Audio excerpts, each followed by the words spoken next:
अच्छा बच्चे, अस्सलामु अलैकुम।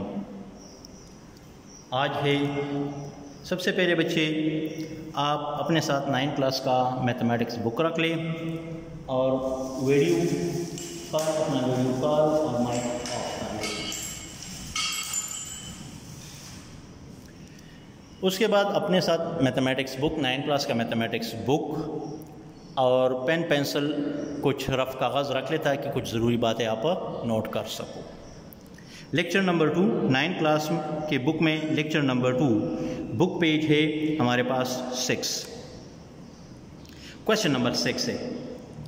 क्वेश्चन नंबर 6 में अगर आप देख ले तो ये दो मैट्रिसेस हमें इक्वल गिवन है।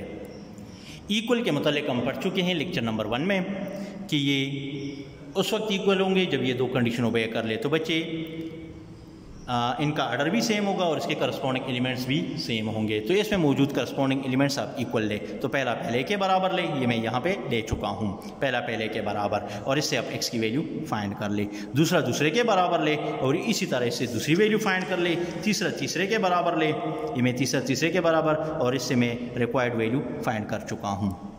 फिर यहाँ पे -y आ रहा है तो -y मुझसे रिक्वायर्ड नहीं है, तो आप -1 दोनों साइड पे मल्टीप्लाई कर ले तो y की वैल्यू हमारे पास फाइंड हो जाएगा।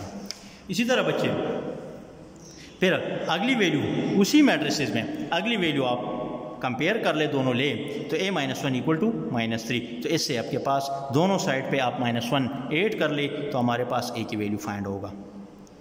इसी तरह फिर नेक्स्ट दोनों मैट्रिसेस में करस्पॉन्डिंग एलिमेंट्स इक्वल ले, तो ये मैं ले चुका हूँ।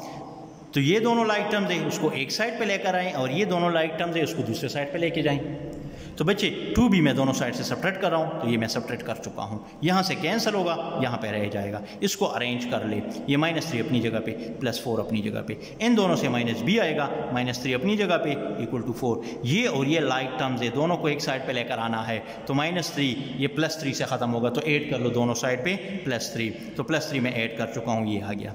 मुझसे -b की वैल्यू रिक्वायर्ड नहीं है, +b की वैल्यू रिक्वायर्ड है, तो इसलिए दोनों साइड पे आप -1 मल्टीप्लाई कर ले। तो -1 मैं दोनों साइड पे मल्टीप्लाई कर चुका हूँ, b की वैल्यू मेरे पास -7 आ गई।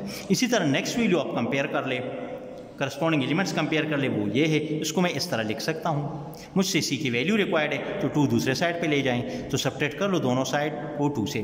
तो दोनों साइड को मैं सब्ट्रैक्ट कर चुका हूँ, यहाँ पर भी 2 सब्ट्रैक्ट, यहाँ पर भी 2 सब्ट्रैक्ट, ये 2 और ये 2 कैंसिल, तो 2c इक्वल टू -2, 2 पे डिवाइड कर ले, मुझसे c की वैल्यू रिक्वायर्ड है, तो c की वैल्यू मेरे पास -1 आएगा।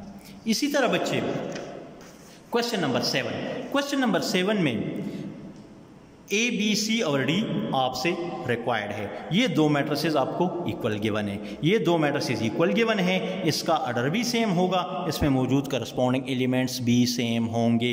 तो करस्पॉन्डिंग एलिमेंट्स ले, a + b -1 के बराबर ले, ये इसके बराबर ले, ये इसके बराबर ले और ये इसके बराबर ले। ये मेरे पास वो 4 इक्वेशन बन जाएंगे। 2 आपको यहाँ पे नज़र आ रहा है और दो इक्वेशन आपके इस पेज के बैक साइड पर है, ये है। तो बच्चे सबसे पहले आप पहले 2 इक्वेशन को गौर से ज़रा देख ले। बच्चे अगर इन दोनों को मैं सब्ट्रैक्ट कर लूँ तो ये b कैंसिल होगा, तो दोनों इक्वेशन को आप सब्ट्रैक्ट कर ले। तो ये मैं यहाँ पे सब्ट्रैक्ट कर रहा हूँ, सब्ट्रैक्टिंग इक्वेशन 2 फ्रॉम फर्स्ट, ये वो 2 इक्वेशन है, तो b कैंसिल। एक और इक्वेशन मेरे पास आएगा, वो कहलाएगा 5th इक्वेशन।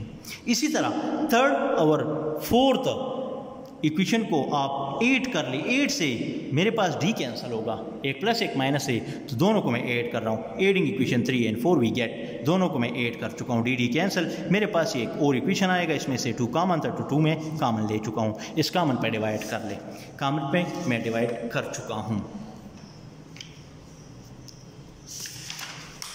ये है बच्चे, कॉमन पे मैं डिवाइड कर चुका हूँ। तो बच्चे 2 पे दोनों साइड डिवाइड कर ले, तो ये 8 को 2 पे डिवाइड करोगे तो 4, ये मेरे पास 6th इक्वेशन आएगा। 5th और 6th इक्वेशन को आप दोनों को सब्ट्रैक्ट कर ले। सब्ट्रैक्ट क्यों बच्चे, ये दोनों सेम साइन है, इसको मैं कैंसिल करना चाहता हूँ, तो ये सब्ट्रैक्ट से ही कैंसिल होगा, तो दोनों को मैं सब्ट्रैक्ट कर रहा हूँ। सब्ट्रैक्ट में हमेशा बच्चे हम साइन चेंज करते हैं, तो ये मैं साइन चेंज कर चुका हूँ, ये दोनों कैंसिल, ये और ये सेम साइन, -3 = -9, -3 से डिवाइड कर ले, क्यों, मुझसे c की वैल्यू रिक्वायर्ड है। तो बच्चे -3 पे आप डिवाइड कर ले, ये मैं डिवाइड कर चुका हूँ -3 से, तो बच्चे मेरे पास c की वैल्यू 3 आएगा। इस c की वैल्यू इक्वेशन नंबर 6 में पुटअप कर ले, वो ये है इक्वेशन नंबर 6। सी की वैल्यू में मैंने पुटअप की है 3 दूसरे साइड पे जाएगा, सब्ट्रैक्ट कर लोगे 3 को दोनों साइड से, तो बच्चे 3 दोनों साइड पे सब्ट्रैक्ट होगा तो 4 - 1 = 3। ए की वैल्यू मेरे पास फाइंड होगा। इसी तरह इस ए की वैल्यू आप पुटअप कर ले इक्वेशन 1 में। इक्वेशन 1 में आप ए की वैल्यू पुटअप कर ले बच्चे, ये है, ये इक्वेशन 1 है। ए के वैल्यूज में पुटअप कर ले, ए में 1 पुटअप कर चुका हूँ, ये अपनी जगह पे, ये अपनी जगह पे, बी अपनी जगह पे, ये 1 उधर जाएगा, -1 अपना था और एक दूसरे साइड पे लेकर आया हूँ तो ये -2, तो ये नेक्स्ट वैल्यू। इसी तरह सी की वैल्यू आप पुटअप कर ले इक्वेशन 3 में, तो आपके पास डी की वैल्यू 4 वैल्यूज रिक्वायर्ड थे, ए बी सी डी, तो डी रहता है तो सी की वैल्यू यहाँ पे पुटअप कर ले, तो 2 अपनी जगह पे, सी की वैल्यू 3, ये डी अपनी जगह पे, ये अपनी जगह पे, ये 6 आएगा, तो ये 6 दूसरे साइड पे शिफ्ट करोगे, सब्ट्रैक्टिंग 6 फ्रॉम बोथ साइड, दोनों साइड से 6 सब्ट्रैक्ट कर ले, तो बच्चे ये मैं सब्ट्रैक्ट कर चुका हूँ और ये कैंसिल 8, ये आपके पास आएगा डी की वैल्यू 2, ये आपके पास। इसके बाद बच्चे हम बुक पेज 7 पे चलते हैं। बुक पेज 7 पे lecture number 2 types of matrix वो डिस्कस करेंगे। Row matrix, A matrix which has one and only one row is called row matrix। एक ऐसा मैट्रिक्स जो सिर्फ और सिर्फ एक रो पे मुश्तमिल हो, कॉलम उसमें जितने भी हो, उसे हम रो मैट्रिक्स कहेंगे।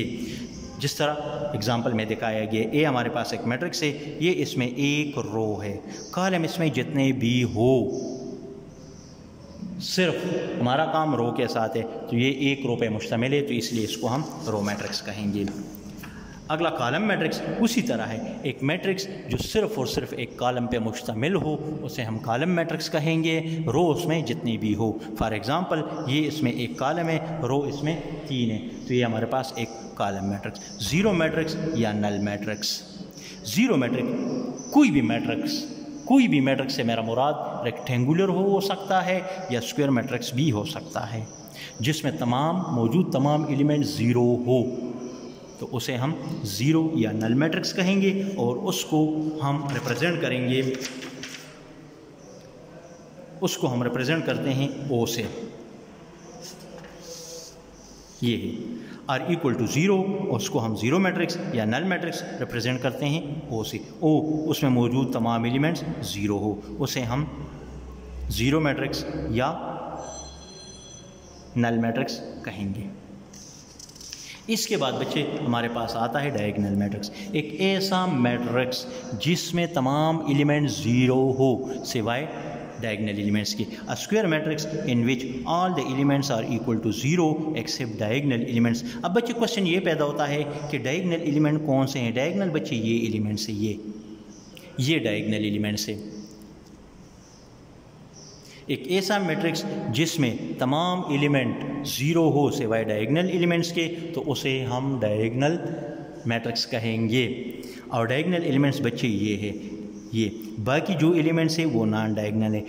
डायगोनल एलिमेंट्स इस डायरेक्शन से आप शो नहीं कर सकते, वो डायगोनल मैट्रिक्स नहीं होगा। अल्लाह हाफिज़।